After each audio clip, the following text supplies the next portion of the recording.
The holographic display illuminated Lecture Hall 12 Sigma with a soft blue glow. An array of atmospheric regulators hummed methodically along the perimeter, maintaining the precise environmental balance required for the diverse student body.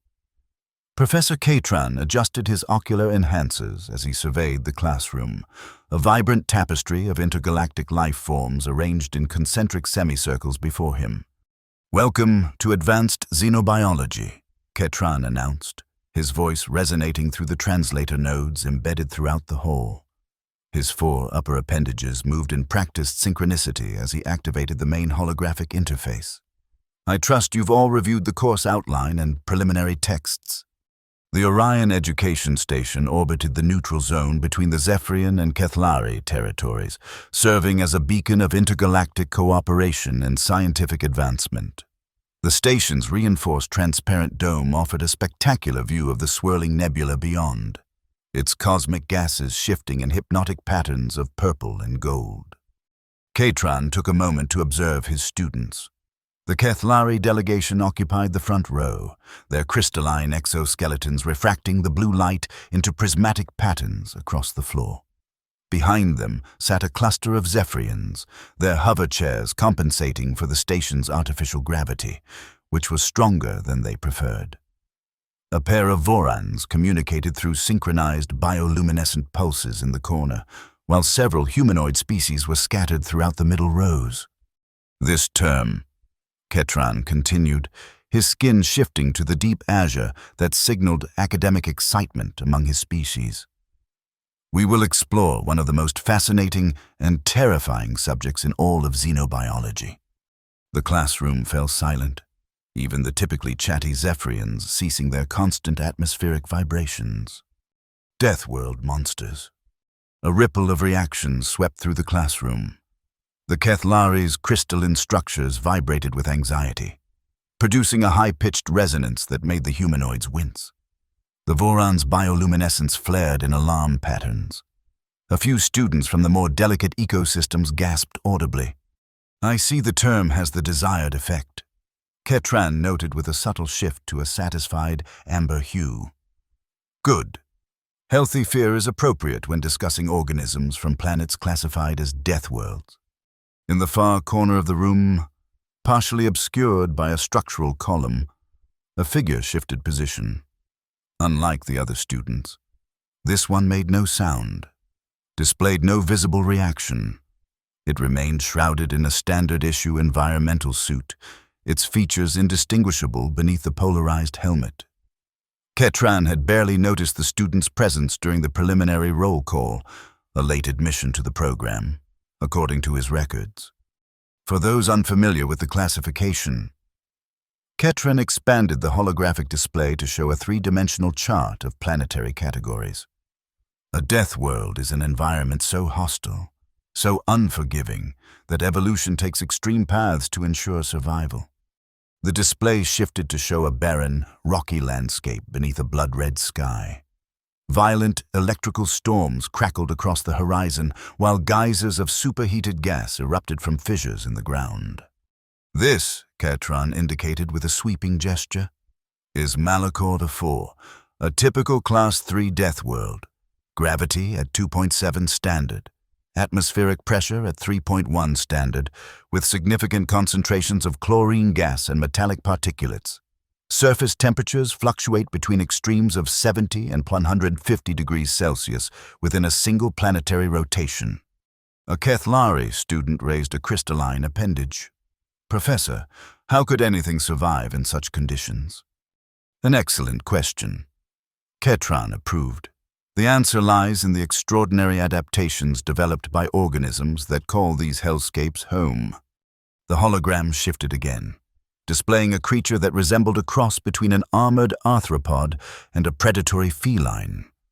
Its exoskeleton gleamed like polished obsidian, articulated plates overlapping to form an impenetrable defense. 6 limbs ended in razor-sharp appendages that could function as either grasping tools or devastating weapons. "The Malachorian Stalker," Catron explained. "Note the reinforced exoskeleton capable of withstanding both extreme pressures and temperatures." Its respiratory system includes specialized filtering organs that extract oxygen from the toxic atmosphere while neutralizing harmful compounds. Its sensory organs are protected behind armored plates but remain extraordinarily sensitive, capable of detecting prey through solid rock by sensing minute electrical impulses. Several students were furiously taking notes. Others stared in horrified fascination. The silent figure in the corner remained motionless except for what might have been a slight increase in breathing rate. But the physical adaptations are only the beginning.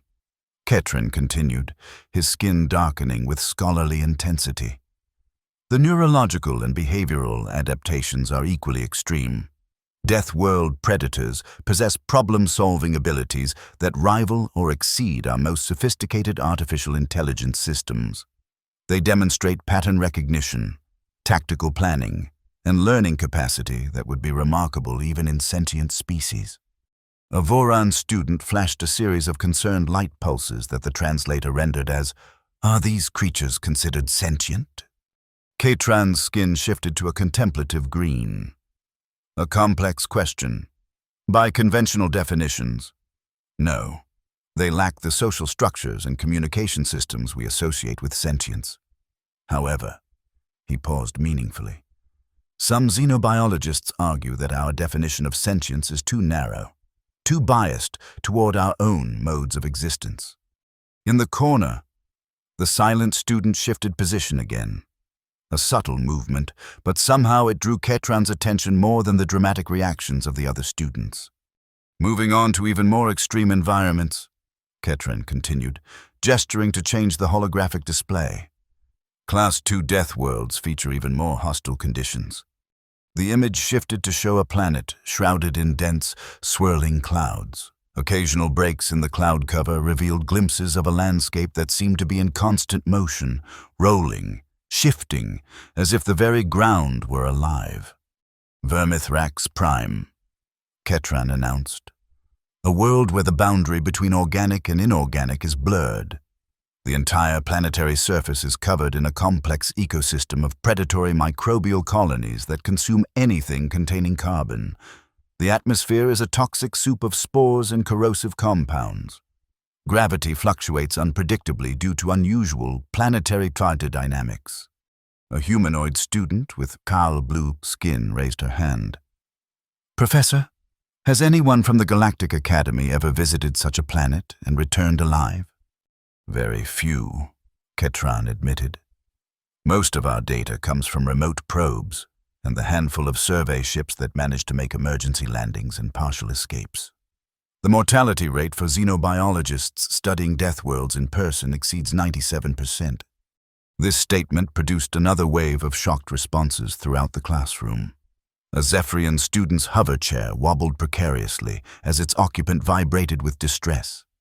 Yet the organisms that evolve in such environments, Ketran continued, his voice taking on a tone of something approaching reverence, display resilience and adaptability that defy our understanding of biological limitations. The hologram shifted to display a creature that at first appeared to be an amorphous mass of writhing tentacles. As the image rotated, students could see that the tentacles extended from a central body, protected by what appeared to be a shell composed of living crystal. The Vermithrax adaptoid, Ketran explained. A predator that can reconfigure its own genetic structure in real-time response to environmental threats. Its tentacles contain specialized sensory organs that can analyze the molecular composition of any substance they contact. Within minutes, the creature can develop counters to toxins, resistances to extreme temperatures, or offensive capabilities specifically tailored to overcome prey defenses. The silent student in the corner seemed to be breathing more heavily now. The environmental suit's external indicators flickered briefly from green to amber, then back again.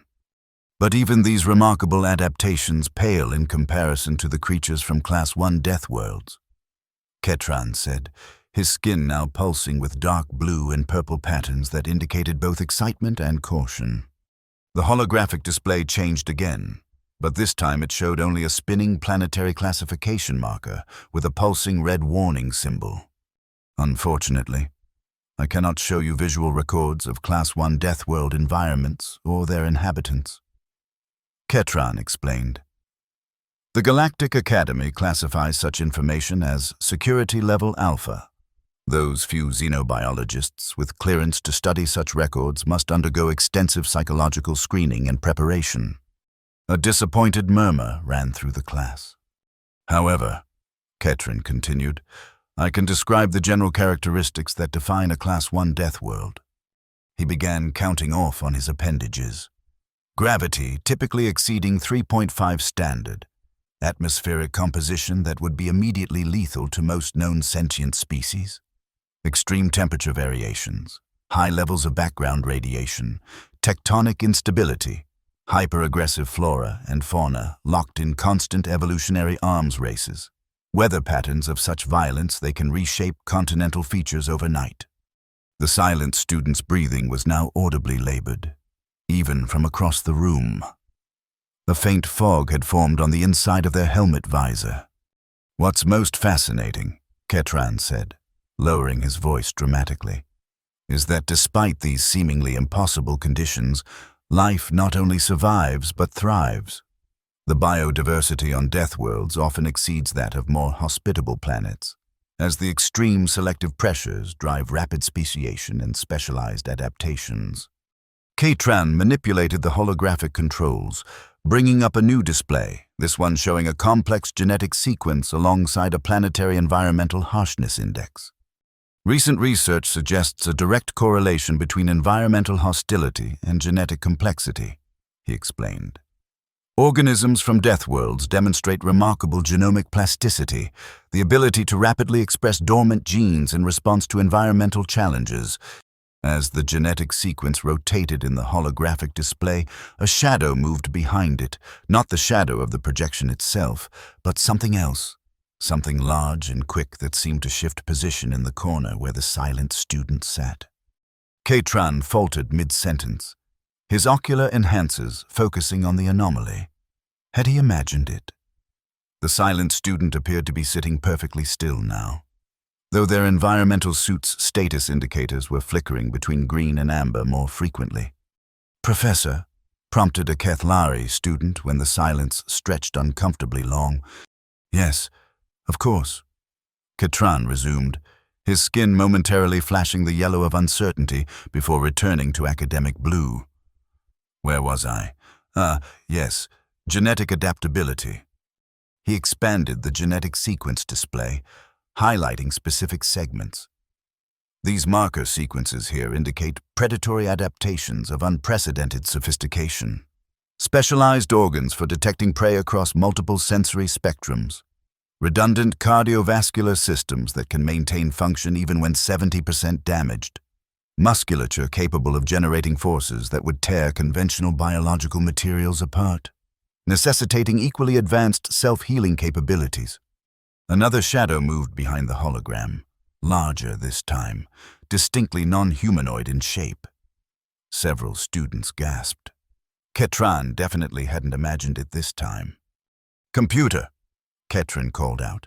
Environmental scan of Lecture Hall 12 Sigma. Environmental parameters within acceptable range for all registered species. The artificial voice responded blandly. Detecting minor anomaly in atmosphere composition near southwest corner. Elevated levels of methane, hydrogen sulfide, and an unidentified organic compound. All eyes turned toward the silent student in the corner, who had risen to their feet. The environmental suit seemed oddly misshapen now, as if what was inside no longer matched the humanoid form it was designed to accommodate. You, Ketran addressed the figure directly, his skin paling to the white of alarm. Identify yourself immediately. The figure took a step forward, and the environmental suit's seams strained visibly. The helmet's visor had completely fogged over from within, obscuring any view of what might be behind it. I apologize for the deception. Professor, came a voice from within the suit, a strange, multi-layered sound that seemed to contain several voices speaking in unison. I had hoped to maintain my disguise until the end of the lecture, but your discussion of genetic markers triggered an involuntary physiological response. The suit's external indicators had all turned red now. Warning symbols flashed across the diagnostic panel on its chest. "Evacuate the classroom," Ketran ordered his students, his voice admirably steady despite his skin having blanched to paper white. "Emergency protocols, now." The Kethlari and Zephyrian students needed no further encouragement, rapidly making their way toward the exit. The Vorans pulsed emergency patterns to each other as they retreated. Only a few of the humanoid students hesitated, their curiosity momentarily overriding their fear. "Please," the suited figure said, raising what should have been arms but now moved in ways that arms should not. "There is no need for alarm. I am not here to harm anyone." A seam split along the suit's shoulder, revealing not skin or fur or scales, but something that glistened wetly in the blue light of the hologram, something that seemed to shift between states of matter as it moved. "Computer," Ketran called out, his voice rising in pitch. "Security alert! Lecture Hall 12 Sigma." Red emergency lights began to pulse throughout the room.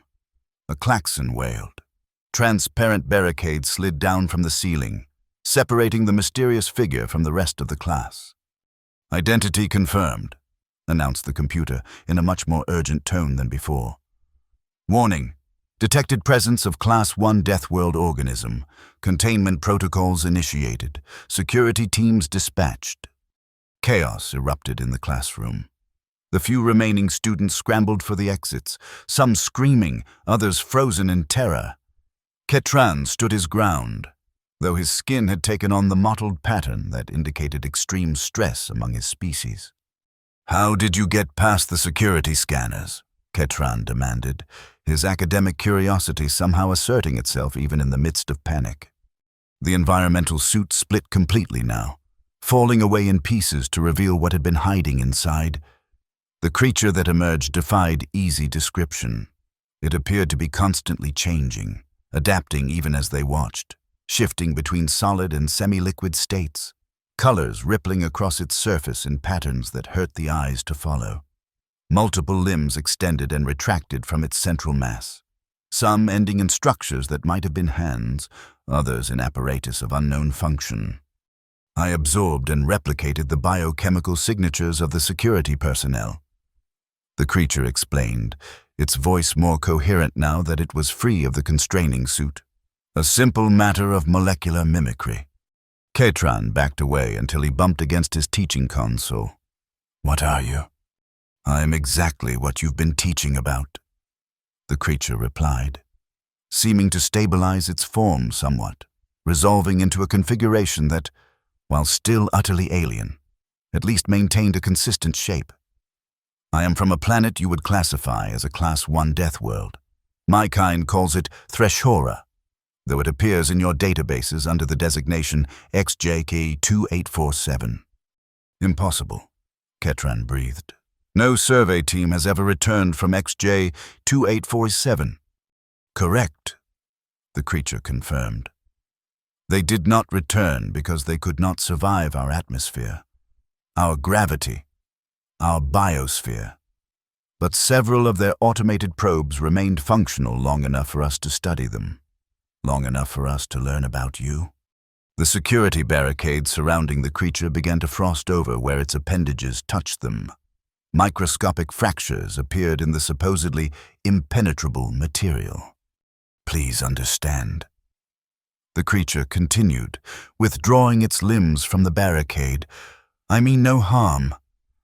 I came here to learn, to understand the beings who have been studying my world from afar. Is that not the purpose of this institution? The exchange of knowledge?" Ketran's scientific mind was racing despite his fear. "You're sentient, self-aware." "Of course," the creature replied, with what might have been the equivalent of surprise in its tone. "Did you believe that intelligence could only develop along the same pathways as your own?" Before Ketran could respond, the lecture hall doors slid open to admit a squad of security officers in heavy exo armor, weapons raised. "Professor Ketran, step away from the containment field," ordered the lead officer. Wait! Ketran raised all 4 of his upper appendages. This is a first contact situation with a previously unknown sentient species. Galactic protocol mandates diplomatic approach before security measures. That thing broke through 3 layers of security screening and falsified registration records. The officer countered. It represents an extreme biohazard and security threat. I understand your concern. The creature addressed the security team directly. In your position, I would likely respond similarly.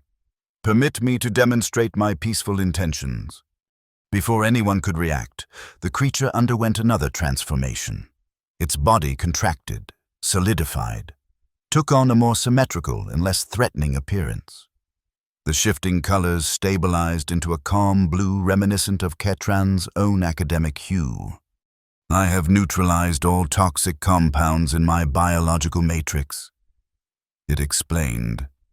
I have reconfigured my external membrane to prevent any molecular exchange with your environment. I am, as you might say, containing myself. The security team hesitated, weapons still raised but fingers not quite on triggers. How can we verify that? The lead officer demanded. Computer, Ketran called out, his scientific curiosity now fully overriding his fear. Detailed atmospheric and biological scan of the contained specimen. After a moment, the computer responded. Scan complete. No detectable toxic or hazardous emissions. Biological containment appears stable. Warning, unable to classify 87% of detected biological structures. See? The creature said, its form rippling slightly in what might have been the equivalent of a shrug.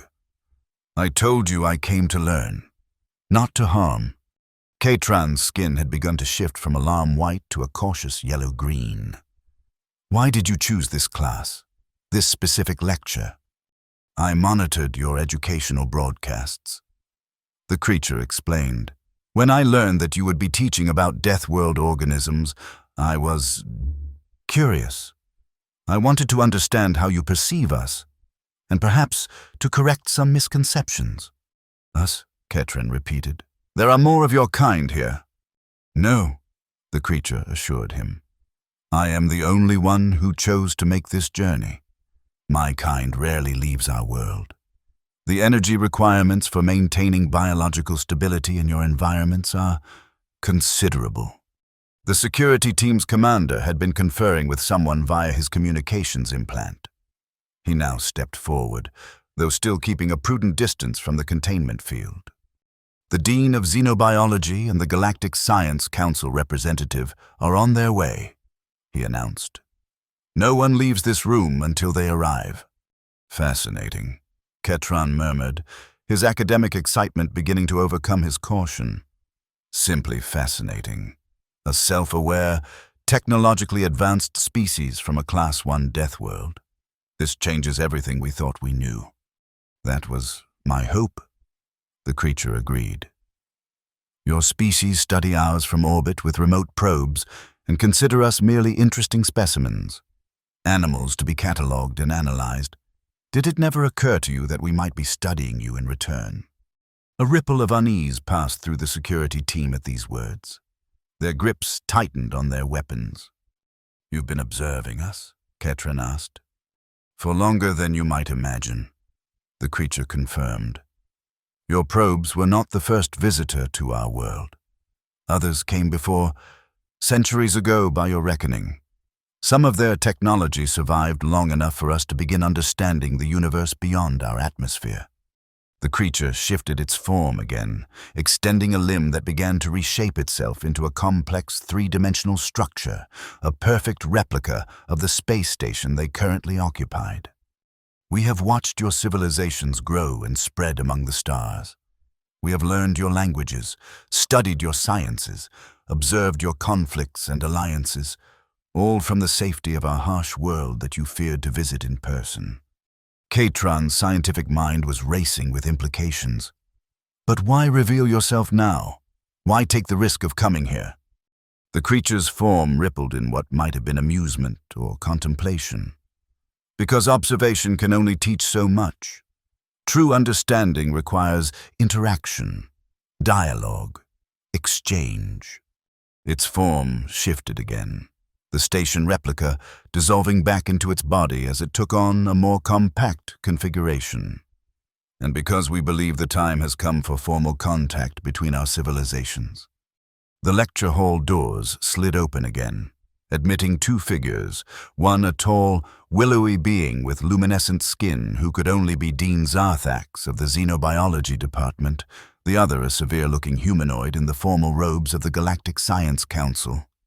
Dean Zarthax took in the scene with remarkable composure, her bioluminescent patterns shifting in complex patterns that suggested intense interest rather than fear.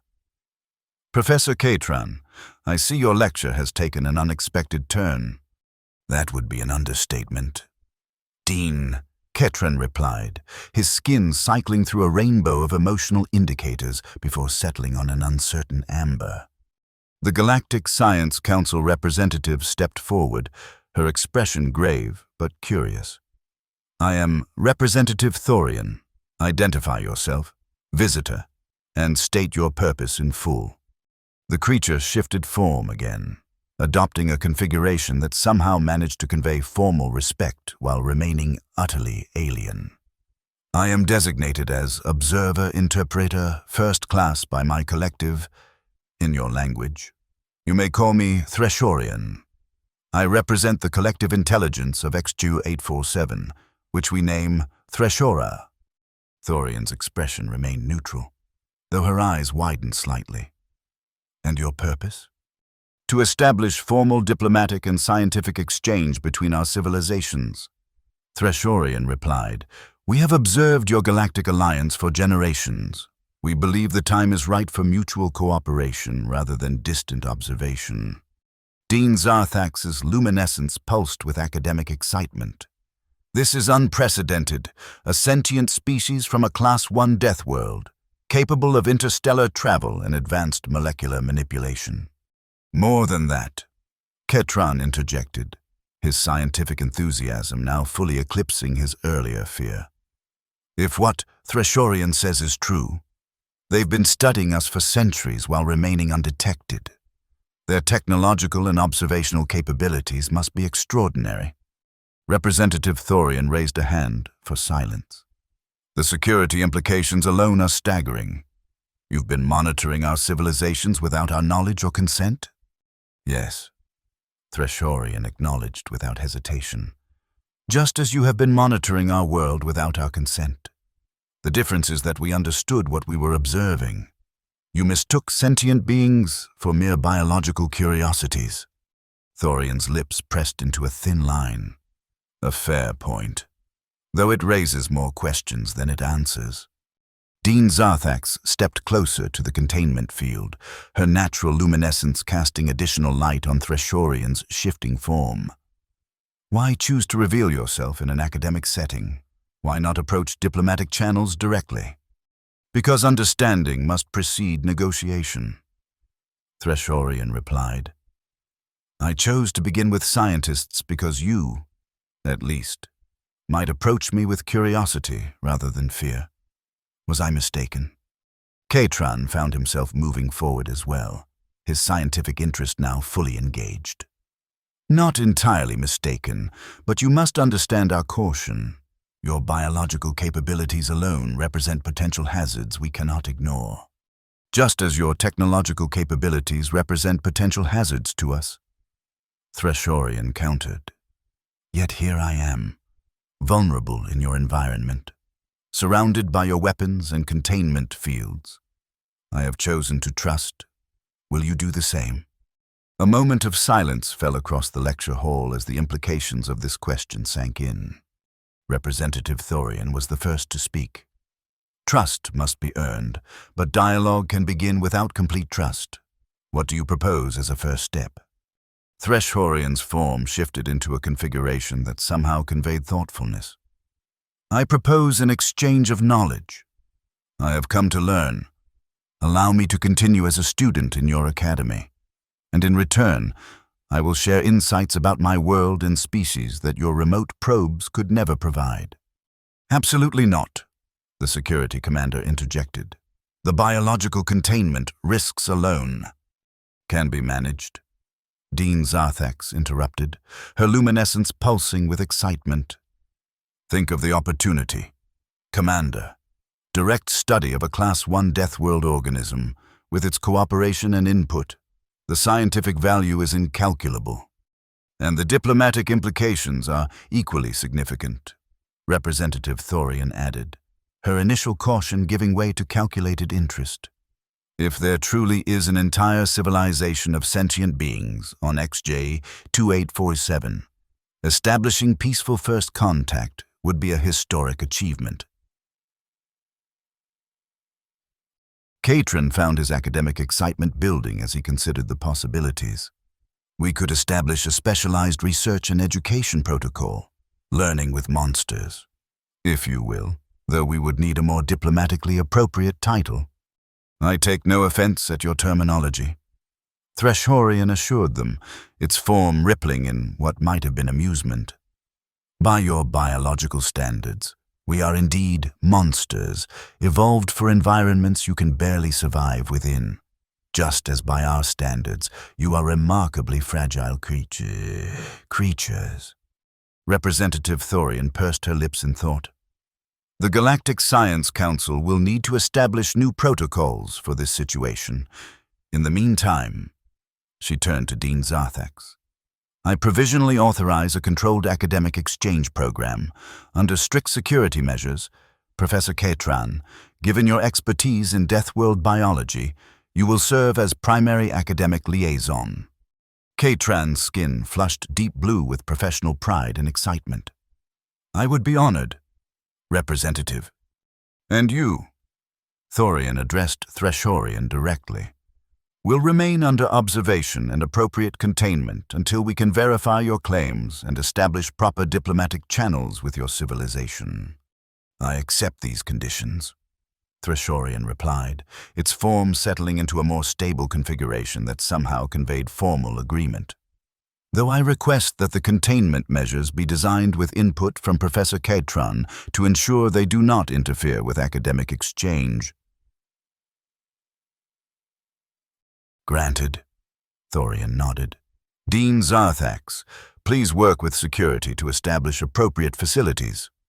Immediately, the Dean agreed, her luminescence pulsing with barely contained academic excitement.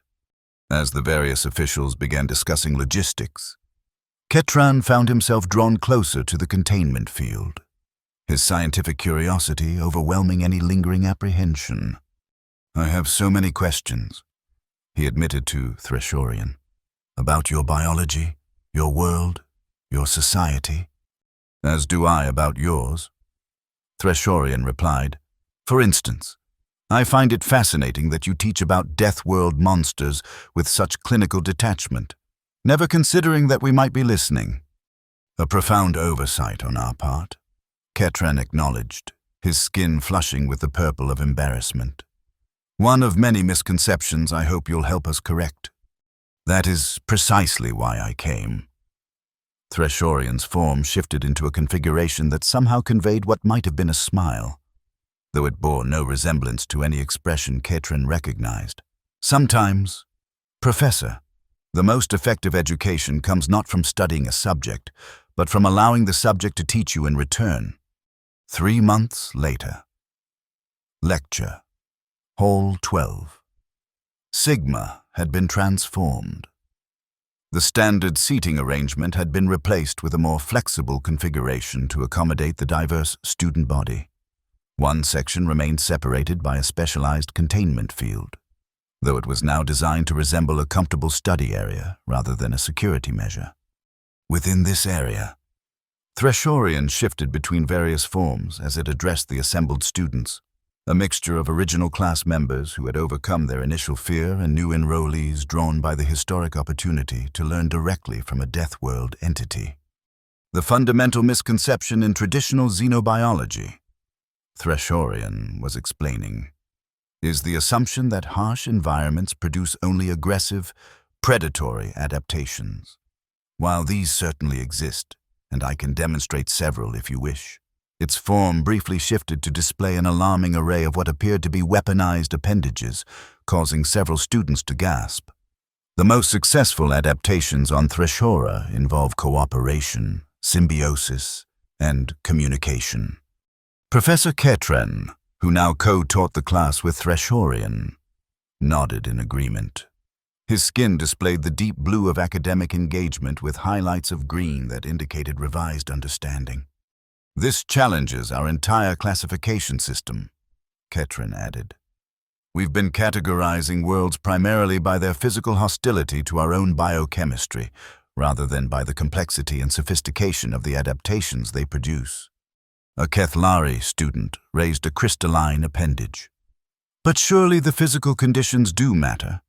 We couldn't survive on Threshora without extensive technological intervention. Just as I require this containment field to exist comfortably in your environment. Threshorian acknowledged. But consider, which environment produces more complex adaptations, more sophisticated problem-solving, more resilient life forms? By those measures, which world is truly more advanced? The question hung in the air, challenging assumptions that had formed the foundation of galactic xenobiology for centuries. In the back of the classroom, Representative Thorian sat observing the exchange with Dean Zarthax. Both had become regular attendees of what had become the most renowned course in the Orion Education Station's history.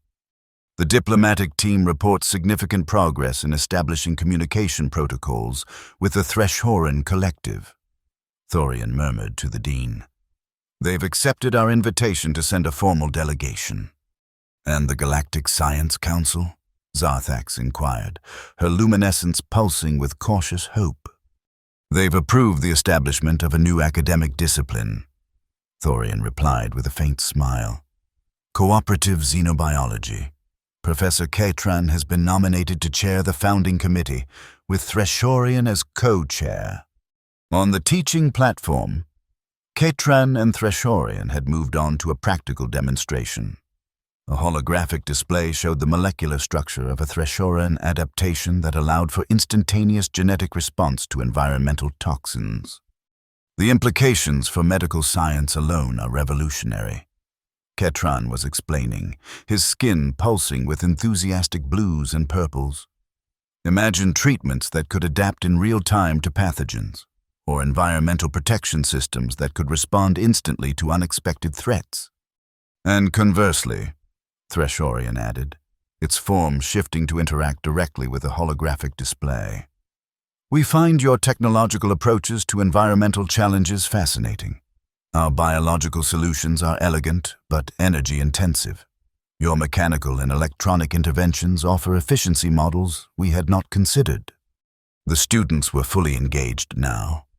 Fear replaced by intellectual curiosity as they witnessed the exchange of knowledge between beings from environments so different they should have had nothing in common, yet found connection through shared scientific inquiry.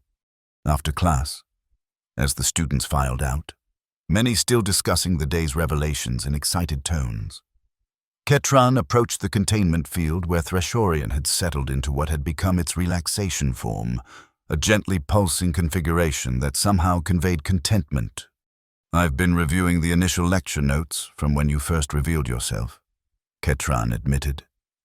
It's remarkable how quickly fear can turn to fascination when we choose understanding over ignorance, a principle that applies across all environments.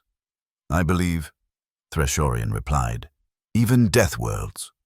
Especially Deathworlds, Ketran corrected with a color shift of amusement. Though I suppose we'll need a new term now. Challenge worlds, perhaps? Adaptation crucibles? Or simply different worlds, Threshorian suggested, its form rippling in what Ketran had come to recognize as its equivalent of laughter. No qualitative judgment necessary. Ketran's skin flushed with the purple of new understanding. A profoundly simple insight that changes everything. Different, not lesser or greater. Indeed, Threshorian agreed. Though I must confess, I still find it amusing that you taught an entire class about Deathworld monsters without realizing one was sitting in the room. A lesson in presumption I won't soon forget.